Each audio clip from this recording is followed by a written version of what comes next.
Hello guys, magandang umaga guys. Bigyan ko kayo ng konting kaalaman guys. Sa konting tip lang to guys sa itong machine na to. So ito yung aming SB300 na ventilator. So actually 4 PM yan, pero may problema to. 4 PM lang ano yan, schedule dapat yan. So ayun, namin kong 4 PM for preventive maintenance guys. Ito pa. So bigyan ko kayo ng konting tip dito. Dito guys, sa system check niya, lahat yan pass. So, ayun o. Wala kang makikitang problema. Pass lahat yan. So, meron lang isang check dyan na magpe-fail. So, dito sa previous check, sa system check niya, wala kang makikitang problema. Pasado lahat yan. So, antayin lang natin matapos guys. So, ngayon kasing month na to guys, itong February, ay yung schedule namin ng PM is yung mga life support. So, ito yung mga ventilator namin, tsaka yung mga anesthesia. Ayun yung schedule namin ngayon ng PM sa month na to. So, kaya marami ditong nakatambak. So, lahat ng mga hindi ginagamit ng standby. So, binababa ng RT dito para ma-calibrate tsaka ma-preventive maintenance. Kaya, tingnan na lang natin tong ating mga EPPM. So, actually, ito, 4 PM. So, pag unang tingin mo, wala siyang problema kasi pass naman sa lahat. Kasi ito yung basic check na ginagawa ng mga users. So, bago nila i-hook sa pasyente yan, so, ika-calibrate nila, ay previous check, system check. Pag pumasa na yan lahat dyan, so, ready to use na yan. So, usually, pasado lahat yan dyan, hindi natin napapansin na may isang problema pa. So, actually, hindi naman sa big deal na problema kasi hindi siya nag-a-alarm dito. Pero may posibilidad na during nasa pasyente siya, magkakaroon siya ng error na malaking problema. So, ito lang yung aagapan natin. So, ayan guys, oh.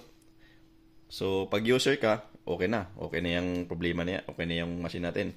Pasado na. So, wala na siya lang magagawin dyan. Pero pag pinicheck kasi ng biomed dyan, so, pupunta tayo lalabas tayo dyan. Punta tayo sa setup.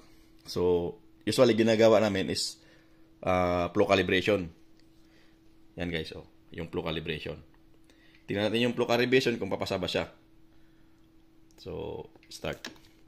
So, magpo-flow calibration tayo. So, yun yung usually na ginagawa namin ng biomed. So, pag pre-use check, flow calibration, auto calibration, screen calibration, yun yung mga ginagawa ng biomed pag nag-PPM, tapos linis na lahat ng mga filter dito. So, may mga filter yan dyan na papalitang lilinisin. Pero ito malinis pa, oh. So, hindi pa ito nagamit ng 24/7 ng user. So, dito muna tayo sa flow calibration. Hintayin natin matapos yan, kung ano yung resulta niyan. Tingnan natin. So, calibrating pa rin siya. So, hindi pa siya tapos. So, tayin lang natin kung ano yung magiging resulta dyan. Kung mag-green ba yan o magpupula. So, ito yung every 6 months na chine-check ng biomed for preventive maintenance, guys. Kailangan isa-isahin mo yan. Flow calibration, auto calibration, screen calibration. Basta, kahit pa pumasa siya doon sa system check. So, yan yung standard na ginagawa ng biomed, guys. Na dapat talaga flow calibration mo siya, auto calibration mo, at saka screen calibration. So, yun yung basic na ginagawa ng pag-PPM ng ventilator, guys. So, hindi pa kasama dyan yung pag-electrical safety. So, yan pa yan lang yun. Tsaka paglilinis ng mga flow valve, yung mga valve expiration sa inspiration. So, and calibrating pa din siya. So, malapit na siyang matapos. So, ayan guys. So, anong resulta? Calibration failure siya. So, meron siyang calibration failure. 4444. So, ayan guys. So, ito yung mga problema ng ating hindi makikita ng user. So, kita mo naman sa previous check, pasado sa lahat, wala sang problema. Pero pag dito sa pag biomed na nagche-check sa flow calibration, so mayroon siyang nagiging problema. So, red. So, meaning, mayroon kang problema sa flow valve. So, napakasimple lang yan guys. Gagawin natin yan.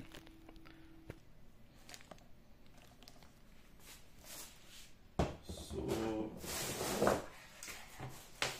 yung kalat dito. So, ito guys, sandali lang gagawin ko ng biomed. So, ang common issue, ang isa sa mga issue sa mga ganito guys is yung flow valve niya. So, yung flow valve niya is hindi na nagsasara ng maayos. So, makikita mo na tong error na to guys pag sa preventive maintenance ng biomed. Kasi nga, chinecheck nga yung ano. So, kung makikita mo yung flow valve guys, ito yung flow valve. Yan. Yan, flow valve. Kung wala kang pampalit ng ganito, ay pinagpalitan ito. So, meron pa ako dito pinagpalitan. Yan. So, usually, pag wala kang pampalit guys, ang gagawin mo lang nito is lilinisin lang. So, kung wala kang pampalit ng ganyan. Kasi kung baguhan ka lang na biomed, so, ang iisipin mo, papalitan mo siya ng flow sensor kasi nga hindi siya pumapasa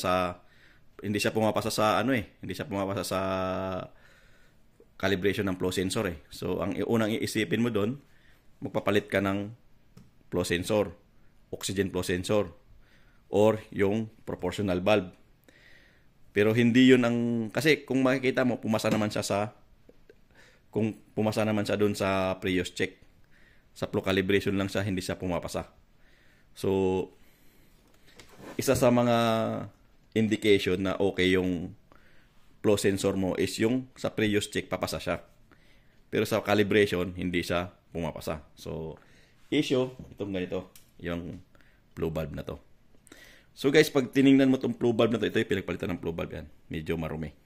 So ngayon, bubuksan natin itong flow valve na yan. Ay, makikita ko sa inyo. So meron akong flow valve, marami akong flow valve. Kaya hindi na ako magre-repair pag maglilinis ng flow valve. Kung tutusin kasi, makita mo naman, marami akong stock ng flow valve. Ayan. So yan. Makita mo marami akong stock ng flow valve. So, yan. Yan yung stock ko ng flow valve. Kaya hindi na ako mag-re-repair ng flow valve niya. So, palit ko na lang agad yan. So, ang gagawin ko dyan guys is palitan ko na agad ng flow valve. So, hindi na ako mag-linis-linis pa. Kasi meron naman akong stock. So, ito yung ipapalit ko ngayon. So, bago tayo magpalit nito guys, papakita ko sa inyo kung gaano ka importante itong flow valve na lilinisin nyo. So, ngayon pala guys, hindi ako naka-uniforme dahil wala kami pasok ngayon kasi holiday. Pero nandito ako sa Biomed kasi ang daming gagawin, ang dami akong mga PM ng mga machine. Meron pang mga for repair. So, kaya nandito ako ngayon.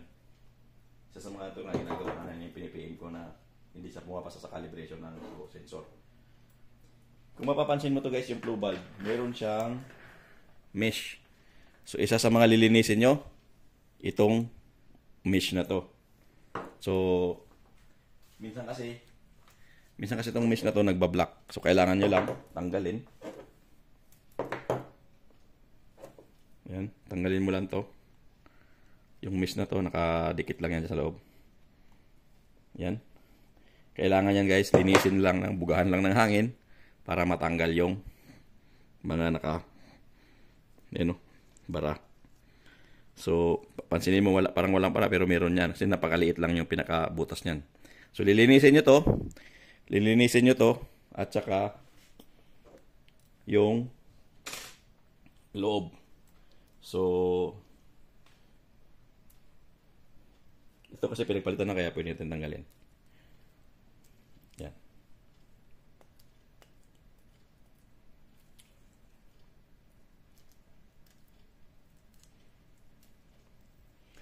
Ito guys, temporary solution lang to guys pag wala kayong pangpalit ng valve.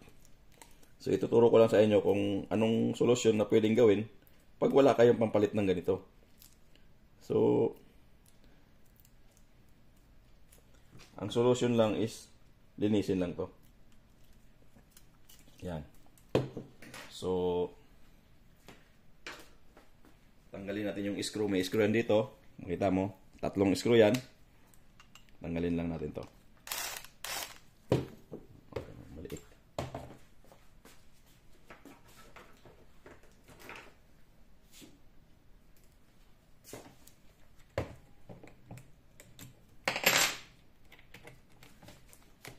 So, tanggalin mo lang itong maliit na screw na to.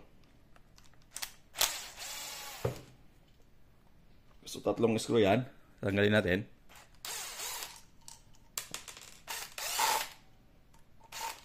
Kung lagi nyo, lalo na sa atin guys sa Pilipinas. So yung hindi natin alam yung gas ng cylinder na medyo nagkakaroon ng mga tubig. So dito nagbablock yung ano guys. Nabablock to ng mga dumi. Kaya kailangan linisin. So yan, tatanggalin mo lang tong screw. Yan. Kung pagtanggal mo na to, paghila mo to, yan. So pagkita mo ngayon, kita mo ang dumi. So, maitim. So yan guys, kung wala kang pampalit, pwede mo siyang linisin ng to sa tingnan mo yung forma niyan guys. Yan. Pag nakita mo yung forma niya, hindi na sa pantay. So, dahil ang dumi. Ayun, kasi dapat yan, magpi-play. Tapos, magsasara yan dito. Ayun, ang dumi din.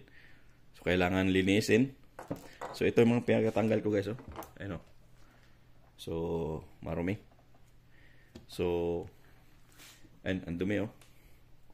So, linisin mo lang yan para maigamit mo siya ulit. Ayun. Ang gagawin mo lang, lilinisin mo lang yung flow valve na yan. Yung flow valve para magamit mo siya ulit. So, testingin natin tong isang ginagawa natin. Hindi mo na ako magpapalit ng bagong flow valve. So, para makita nyo kung talagang gagana ba yung machine kung lilinisin mo lang yung flow valve. So, tingnan natin.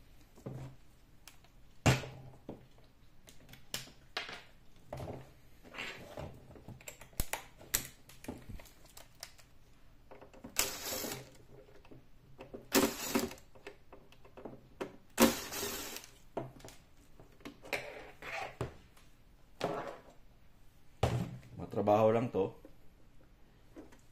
kasi bubuksan mo yung buo, hindi ka pwedeng hindi magbubukas ng buo. So tsagaan lang para so buksan natin ng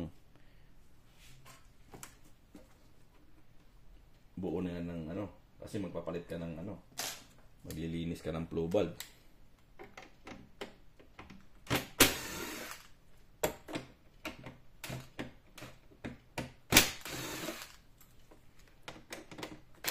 Ito naman guys, suggestion ko lang, kung wala kayong pangpalit talaga, linisin nyo na lang. Pero kung meron naman kayong pampalit, wag na kayong maglinis.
So, ang flow valve kasi nito guys, yung flow valve niya is nandito sa likod.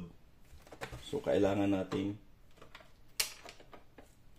tanggalin talaga yung harapan. Tatanggalin mo natin yung battery para sigurado.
So last na pinalitan ng box is 2020.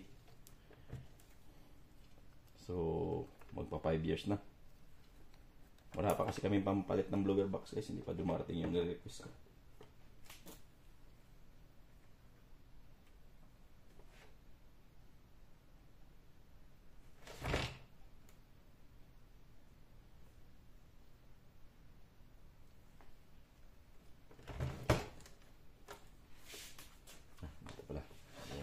Pag hindi mo tanggal ito, kailangan matanggal yan. Ayan. Importante guys, hindi mo mahihila yan pag hindi mo natanggal to. Ngayon, pwede mo nang hilain yan guys. At lang sa mga nakakabit ng mga flex kasi maaaring maputol pag sumabit.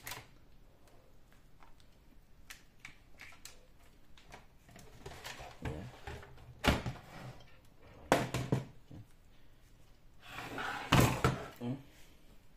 So makita mo yan, nandito yung flow valve niya. Ayun o. Nandito yung flow valve. So bago mo papalitan yan, bago mo palitan yung flow valve niyan guys, dami pang babaklasin. So kailangan talaga tiyaga. Kasi unang-una babaklasin mo lahat ng mga kable. Tanggalin mo yung board.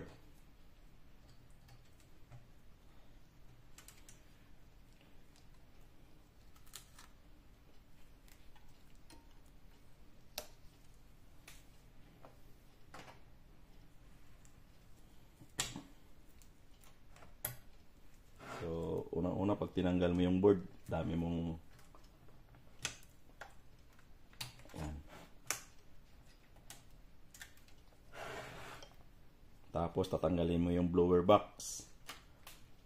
Napakadaming tatanggalin guys. Tanggalin mo yung screen. So lahat ng mga connector dito tatanggalin mo yan. Flow ba yung sensor, yung dalawang sensor dito. So 120 PSI na to. Pinalitan na to ng bagong ano.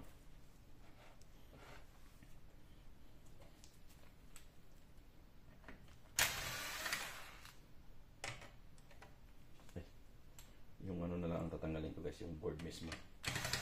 Para yung mismong ano na tatanggalin ko. Yung pinaka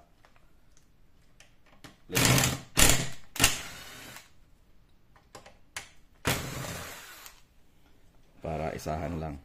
Yan. Hindi ko na ako magtatanggal ng kasi tatanggalin mo rin yan eh.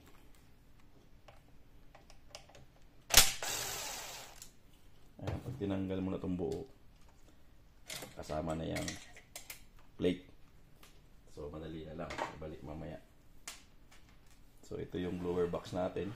So yung blower box natin is naka-allen key yan.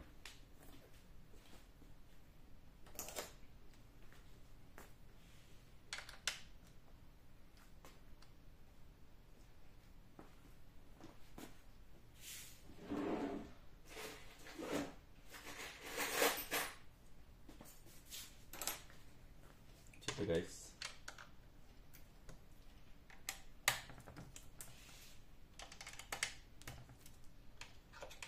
Hindi ka makapagpalit ng flow valve guys pag hindi ka nagpalit ng magtanggal ng blower box. So yun ang pinaka importante. So tanggalin mo lahat yung nasa ibabaw. Ito lang yung kumakain ng oras kung time lang ito, kasi siyempre hahangat, bubuha, tatanggalin mo lahat yan. Tapos ingat ka rito kasi may nakadikit. Yan, tapos dito, wala naman ha. So, aangatin mo lang to. Tanggal na yung 4 na screw. So, tatanggalin mo lang to. So, ingatan mo lang yung, ito mayroon ditong delikadong parte. Yung sensor. Yan. Ito yung counter sensor eh. So, kailangan mo tanggalin yan. Para hindi sumabit. Yan. Yan. Yan. Bago ka makapagpalit ng bulb.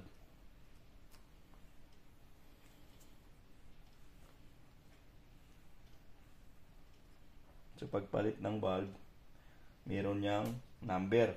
Ano? 9, 8, 10. 8, 9, 10. So dapat yan guys, hindi magkakapalit. Pag nagkapalit yan, delikado. So magkakaroon ka ng problema. So, gawin mo para hindi ka magkapalit. Easy technique lang. Kung mayroon ka namang cellphone para hindi ka lang magkamali, pagbalik, picturean mo na. So, yan lang yung technique para hindi mayroon kang reference pagbalik. Kung hindi mo man may kabisado. So ito guys, ito lang yung tatanggalin natin. Yung 4 na tornilyo. So bago mo tatanggalin yung 4 na tornilyo, tanggalin mo muna to.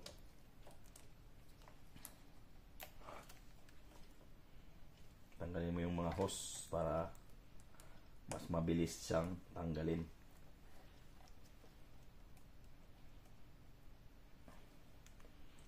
Ito kasi guys, yung flow valve na to, ito yung flow valve ng air.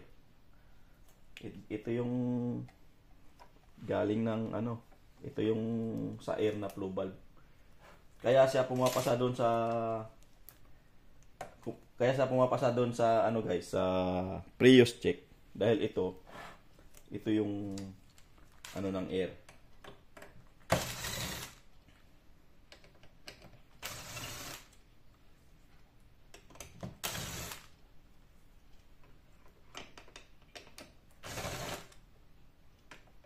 Usually guys, pag mga ganitong ventilator, magkakaroon ka ng issue nito pag more than 5 years na yung machine mo.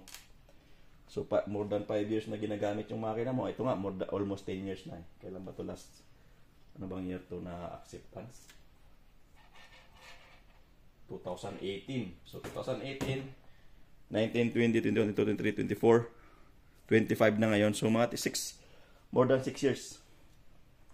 So ayan. Madali na lang naman to. Pag natanggal mo yung 4 na screw. Ayan. Ayan guys. Oh. Yung 4 na screw, tanggalin mo yung mga hose. Ayan.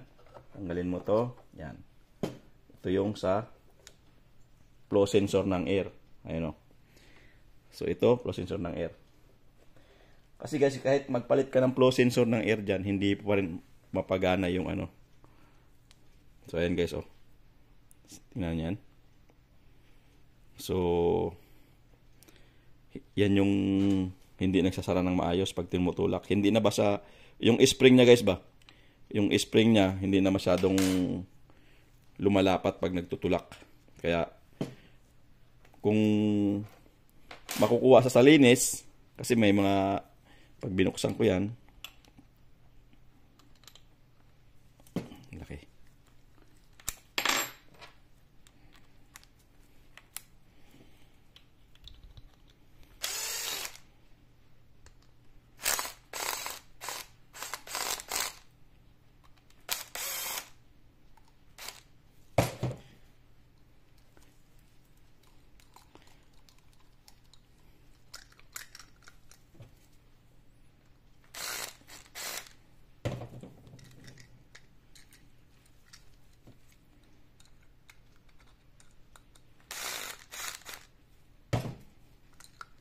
Yan. So guys, tingnan mo yung dumi. So, yan o. Diyan pa lang guys, oh. Ang dumi. So, yung bulb mo, yan o. Yan mo guys, oh. Dito, yung paglapat ng pagsasarado niyan, open, close, open, close. Kasi ang trabaho lang naman ito, open, close eh. Ng bulb. So, ayun, tingnan mo yung miss niya guys. Oh. Pag makita mo yung miss niya, ang dumi din. Ayan o. Kaya yun yung mga ini-error nung machine sa flow sensor calibration. Hindi talaga sa papasa. So, kita mo ang dumi, oh. Ang dumi. So, kung wala kayong pampalit, ang gagawin mo lang nito is lilinisin, guys. Pero para ma-prove ko sa inyo na pwede mo siyang lilinisin ko siya. Yan. Lilinisin ko lang siya ng alcohol.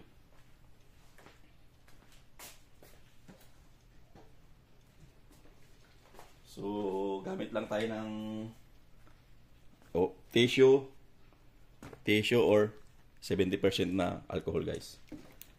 Parang malinis na natin.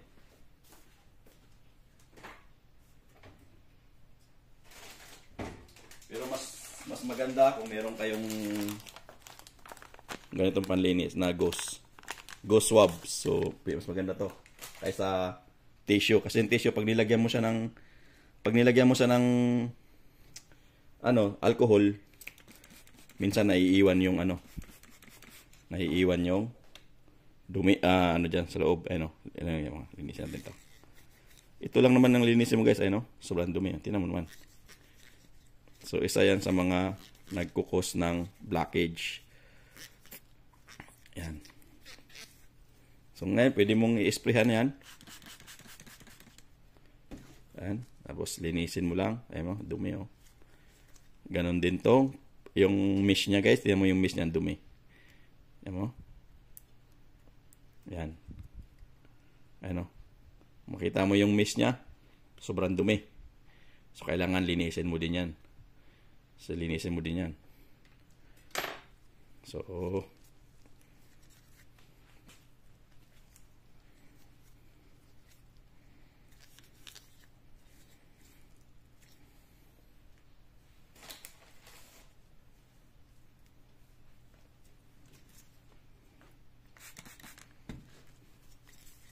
paliguan mo lang siya ng alcohol. Tsaka yung mga butas-butas niyan, guys, kailangan mo rin yang linisin. Isa rin yan sa mga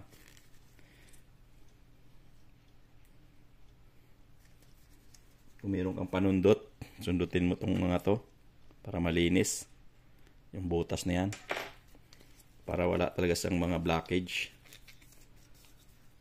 Hanap tayo ng panlinis, panundot.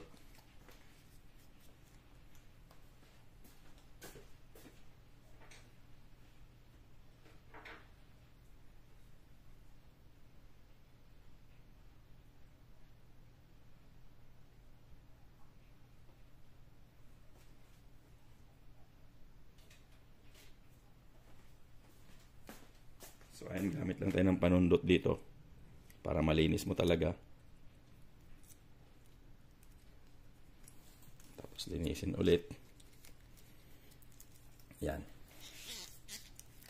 So, ayan guys, oh. Kita mo naman pag nalinis. Ayan. Talagang malinis na. Ngayon, dito naman tayo maglilinis guys. Ito, sobrang dumi. So ngayon guys, pwede mo siyang tanggalin. Pero mas maganda kung tanggalin natin. Ayan o. Tanggalin natin yung rubber niya. Ayan yung tsura niyan. Saka mo ngayon natin, ito mo, dumi, lilinisin. Alcohol lang yan guys, spray lang ng alcohol. Para malinis. So, yun lang yung ano niyan, pampalinis niyan.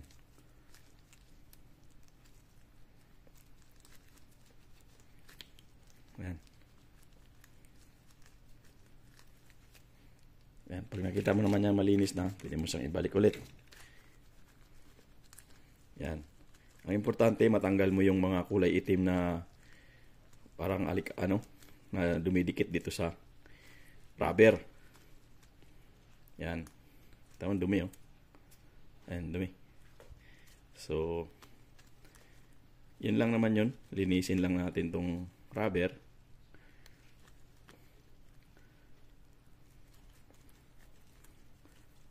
Yan. So, ayan, malinis na. Diba? So, wala ka na makitang mga itim-itim. Kasi yung itim-itim yun yung mga sumasabit dun sa hindi siya nagsasarado ng maayos. So, may leak. Baga. Ayan. Ba? Malinis na guys. Oh. Ayan o. So, wala na siyang mga itim-itim. So, ganun lang guys. Paglinis nito, ganito rin tong paglinis sa kabila. Ito. Yan, yung mist natin. So, ngayong mist natin, sprayhan mo lang dito ng alcohol. Para matanggal yung dumi. Yan.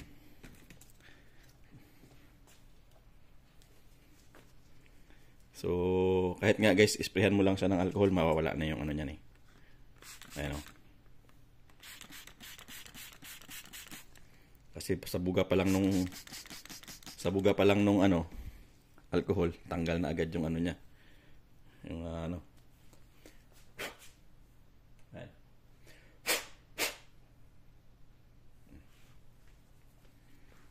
Tapos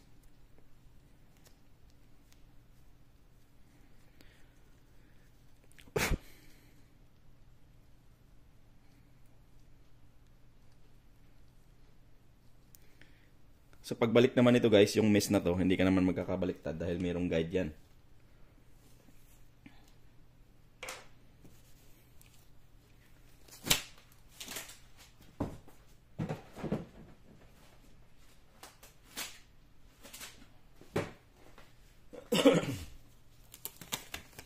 So,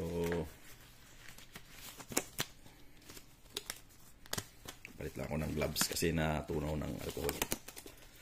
So, yun guys, ganun lang. Tapos dito, lilinisin mo ng konti yung mga spring niya kasi minsan, ito kasi yung nagpi-play. Ito yung nagpo-push nung para magsarado.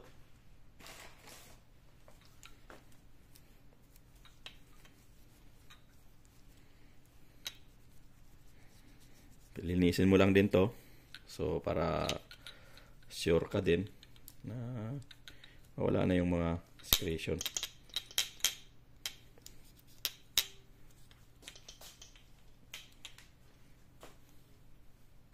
Mas okay tong malinis itong flow valve kaysa yung flow sensor guys. Yung flow sensor pag nasira yan guys, talagang palit ka. So, itong flow valve at least malilinis mo pa. Kung wala kang pampalit. Kung meron ka naman pampalit, huwag mo nang linisin. Ako pa, meron akong pampalit o marami akong stock nito guys. So, kasi ganito kasi yun pag tumagal na yung machine mo guys ng mga more than 5 years, kailangan meron ka nang nakahandang mga spare parts. Ayan guys oh. So, ito naman, pagbalik ng mesh, ayun oh. So, malinis na siya. Wala na siyang black. Ayun o. Kitang-kita na. Ngayon, pagbalik ng mesh nito guys, meron kang guide dito. Ayun o. Meron kang gatla. So, hindi mo pwedeng magkabaliktad. So, yung guide na yan, doon mo lang ikakabit din. So,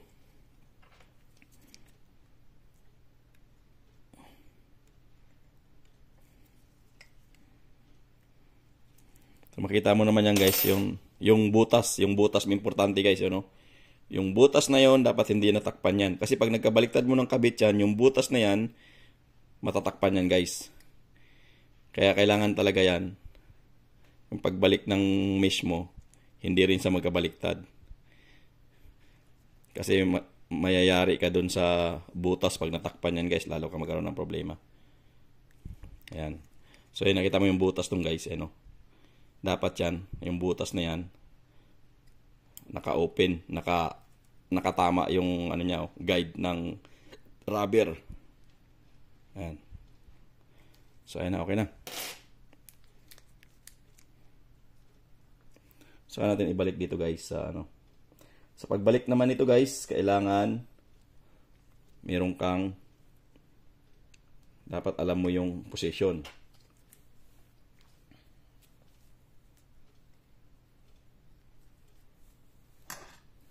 So ang position niyan guys, kung nandito yung ano, kung hindi mo siya na-markingan ang hindi mo siya na-markingan guys, ang lagi mong basihan itong flex cable na dapat nandiyan yan sa pinaka-center nito.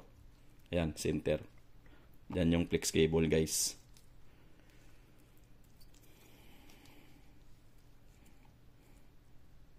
Kasi pag magkaroon ka rin ng hindi mo rin maiayos pagkakabit yan, kakaroon ka rin ng problema.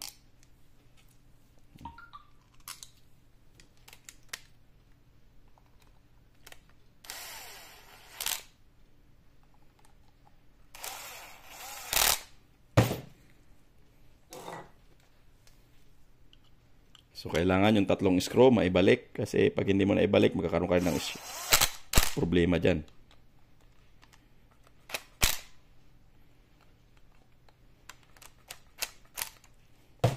Pagkabalik mo guys, pwede mo siyang tingnan kung naglalaro pa ba. Okay naman. So, balik na natin. Ito yung ano taga natin. Ayan o. Na hindi ako nagpalit ng bago. Meron akong bago guys, pero hindi ko nagpalit ito. May mga bago ako pero hindi ako nagpalit. Para makita lang natin kung talagang tama yung sinasabi ko na kahit maglinis lang muna pwede.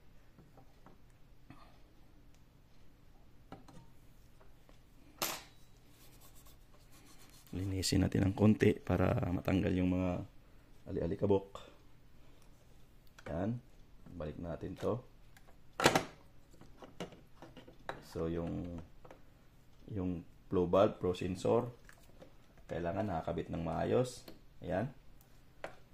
Ayan. Yan ang importante. Yung flow sensor. Kung may pangpalit ka ng filter nito guys, may filter itong maliit. Yung maliit na filter, kung may pampalit ka, palitan nyo rin kung marumi na. Sa akin kasi medyo malinis pa eh. So, hindi ko muna sa papalitan dahil malinis pa naman. Ito ngayon palit na. Mag-i-screw na tayo dito.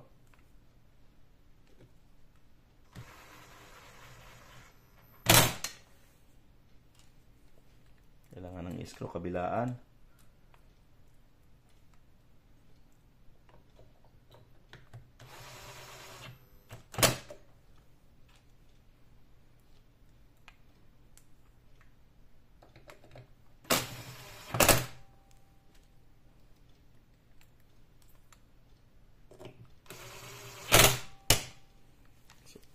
Siya.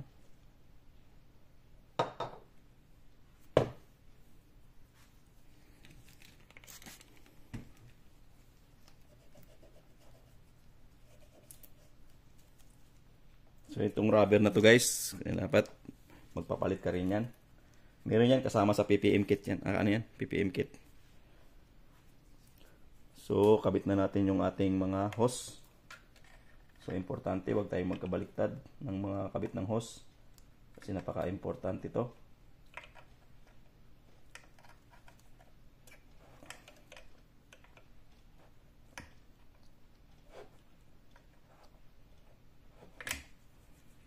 So, 10 sa baba. So, may verify na lang natin mamaya pagkatapos nating magkabit.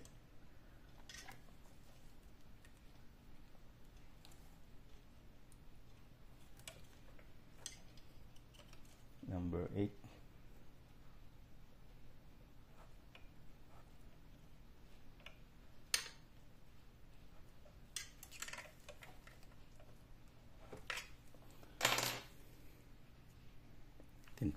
na. So ayun guys, para hindi ka para sigurado ka pagbalik, siyempre titingnan mo yung ano mo, yung pinicturan mo sa kanina kung anong tama. Yan. So ayan, number 9, number 8, number 10. So okay, tama na. So hindi ka wala ka nakakaba-kaba na nagkakabaliktad ka o ano. At least na-verify mo guys. Kailangan alam mo talaga lagi mo kang mag-verify pag halimbawang meron kang mga hindi ka sigurado. Verify mo lang yung ano mo. Okay? So ibalik na natin yung ating blower box. Matawag pa.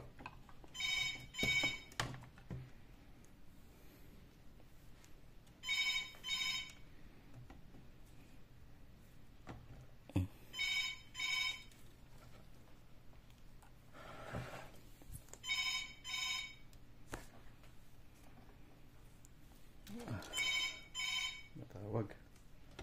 Kaya mo siya. Okay. So, nakabit na natin yung blower box guys. So, ikabit na natin yung ating screw.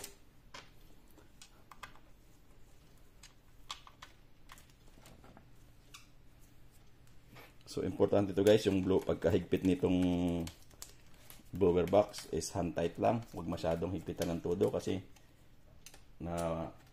nalulose thread. Tsaka huwag kalimutan yung rubber. Yung rubber footings nito guys, kailangan mong importante huwag kalimutan, hindi mailagay. Kasi may vibration kasi itong blower na to. Yan, yung mga rubber footing na yan. Ano. Yan, importante yan. Napaka-importante yan. Tapos hand tight lang, huwag na masyadong tuduhan.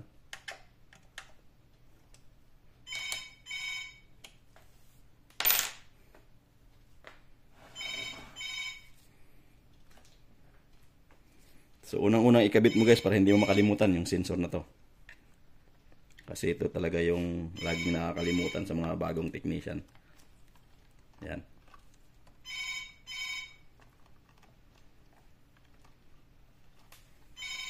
May tumatawag.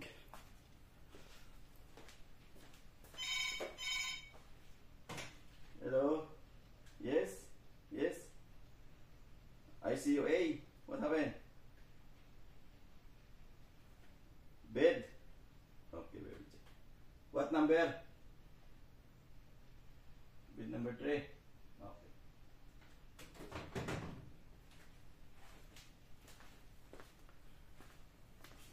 So, ikabit na natin.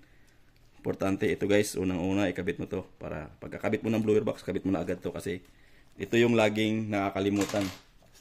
Lalo nung bago pa lang ako guys. Yan nung lagi kong nakakalimutan. Pag naikalimutan mo yan, magkakaroon ka ng technical error. So isa sa mga error ng technical error. Technical 01 ata yun, hindi ko nakamali.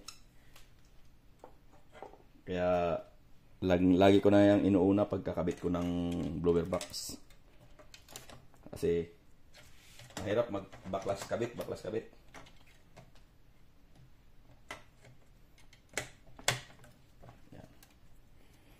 Yan. Binalikan natin yung kable. Board.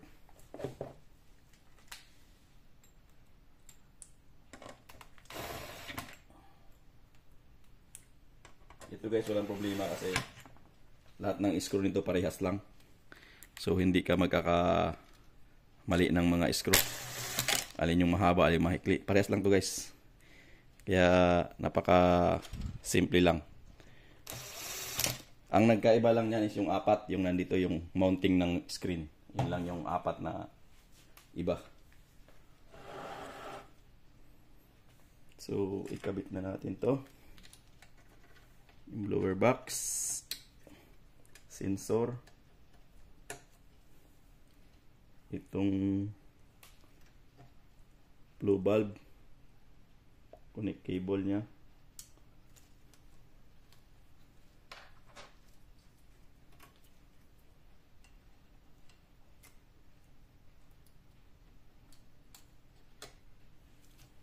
So after nun, ididikit natin yan para hindi sumasabit.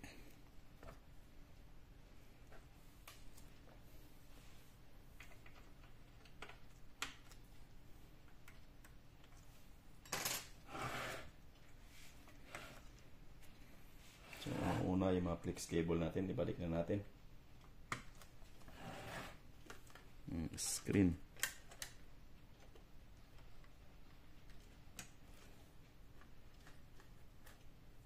Yung ating sensor, proportional bulb.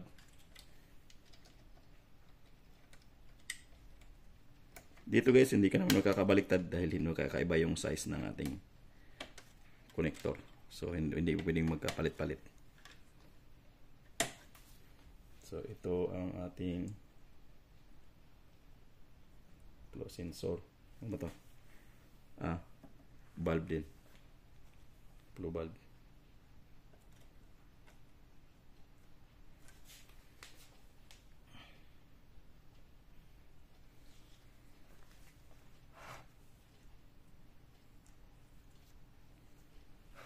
So naikabit na natin. Yan. So wala na tayong nakalimutang ikabit pa.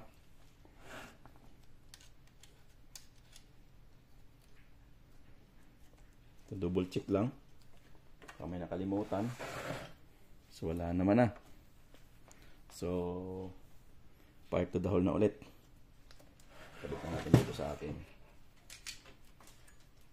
box nya.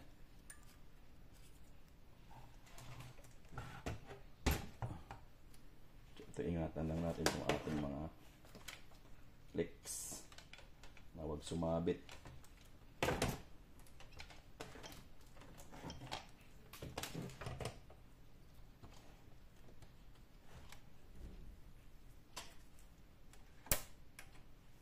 Sama na sa ibabaw to.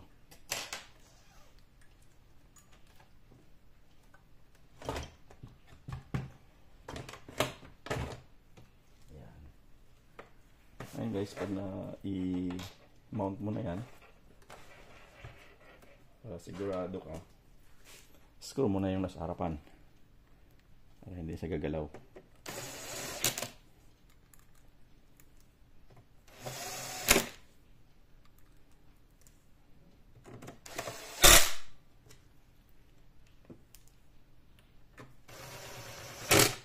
Hindi na sa maitulak. Na. Ngayon, ibalik natin yung ating mga hose. Ito yung hose niya.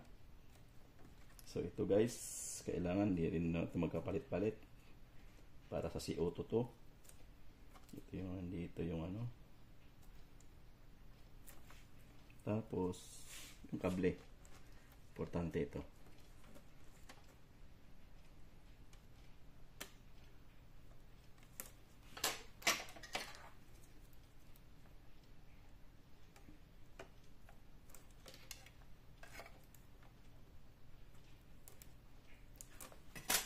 And then, ito, nakakabit yan dito guys. Yan. After,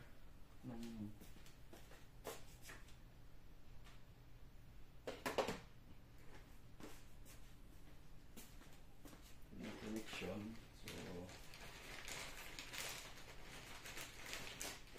cable tayo natin to para hindi maghiwalay.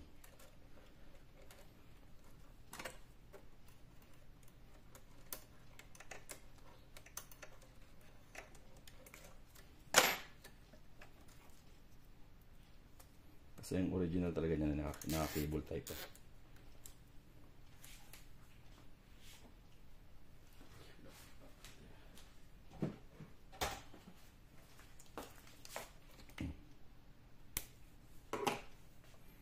So naikabit na natin pati yung fan, pati yung SPO2, kabit din natin. So ayos na. So naikabit na natin yan. Ang ikabit natin una ay ito. Bago tayo magkabit ng monitor.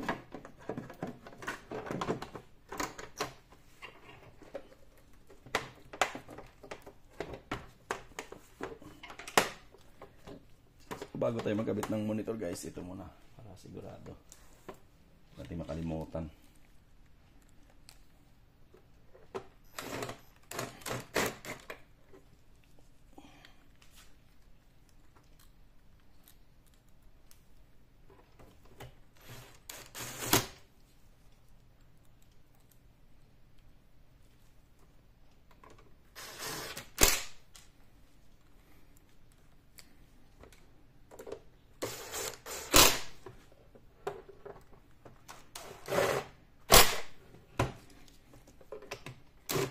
So ayan, kabit na.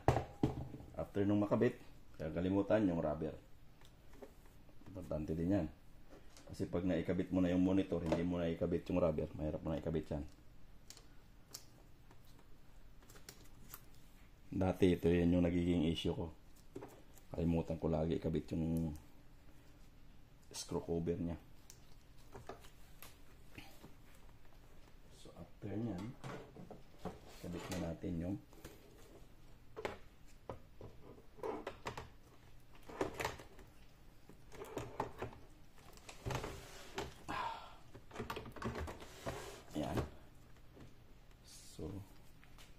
ito guys, ito lang yung naiiba sa lahat ng screw. Ito, malalaki.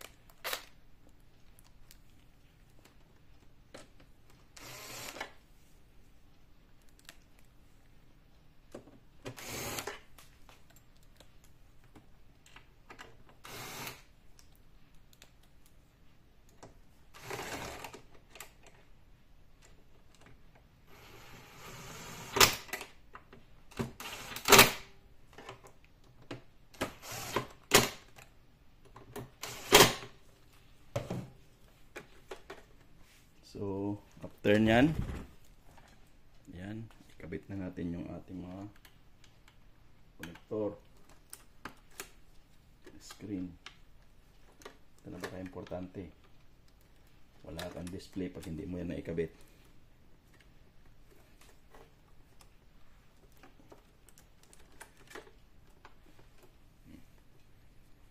So, nakabit na natin lahat. So, screw na lang.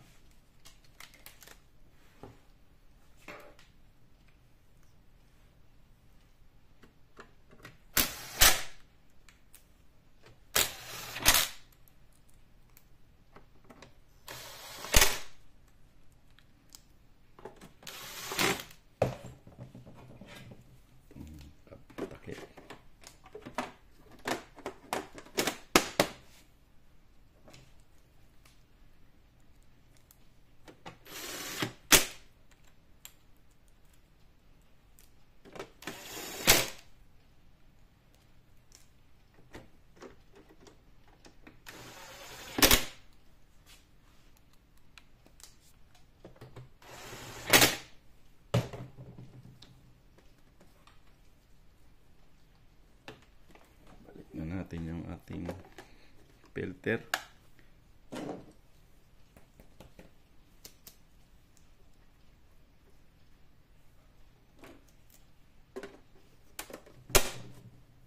Tapos ang ating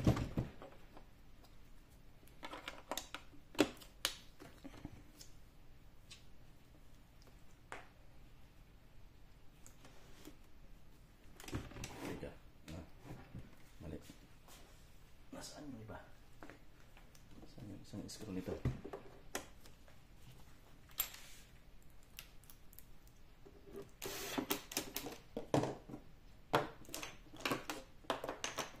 Ngayon, ito. Kala ko kulang. Dapat insakto yung tornilyo. Tapos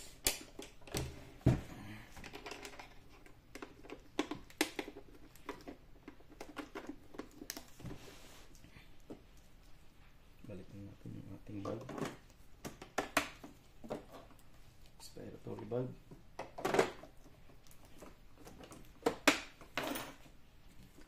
yung battery.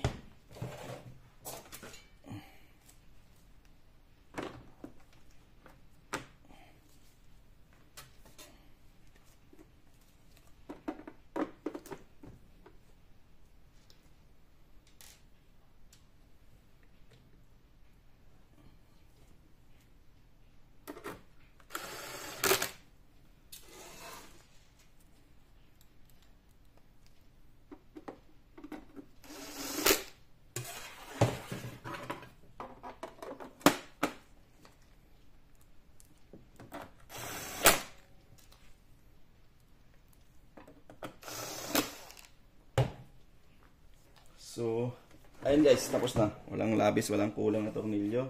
So, kabit na natin ulit dun. Ayan. Dito tayo sa ating mounting.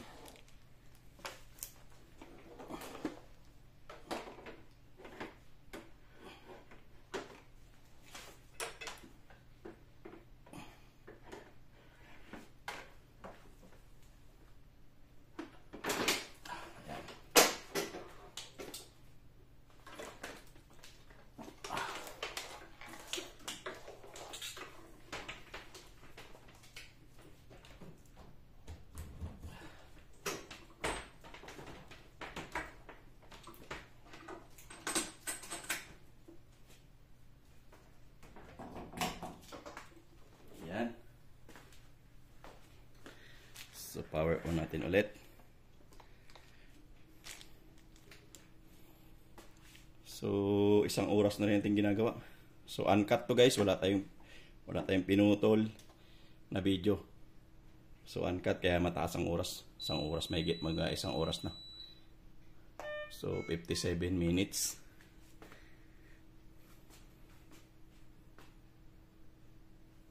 So, asan yung aking hose?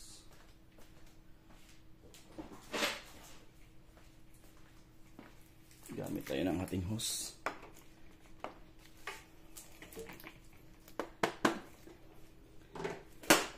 So, continue. Yan.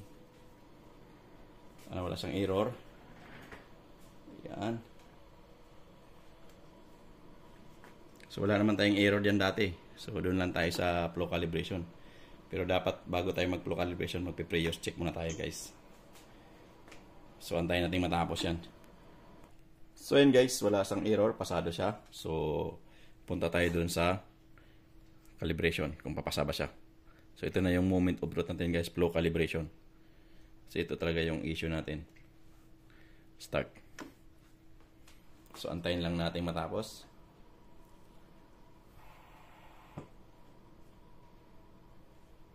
So, isang oras na tayo guys, naggagawa nito. Pagpapalit lang ng flow valve. So, maximum yan guys, isang oras. Hindi kasama yung pagka-calibrate, pagpapa-restart ng machine ulit. So, antayin lang natin matapos guys.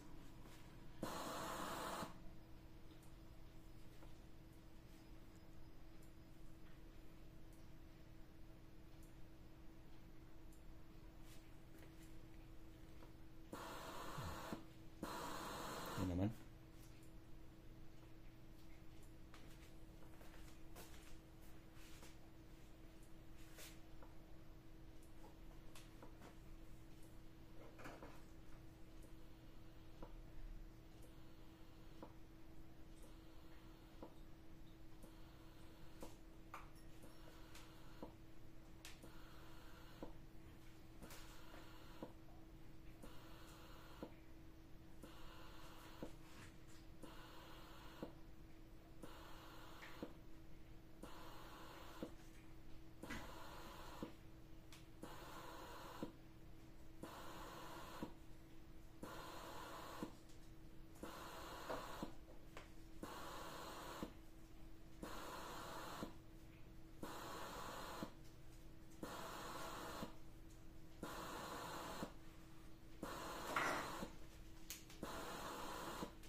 So, patapos na.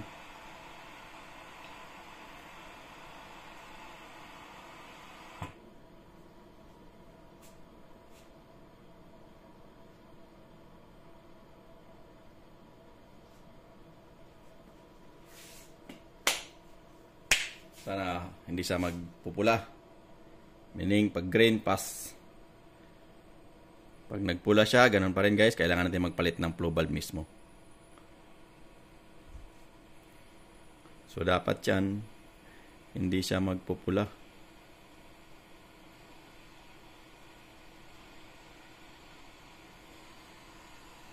Tapos na.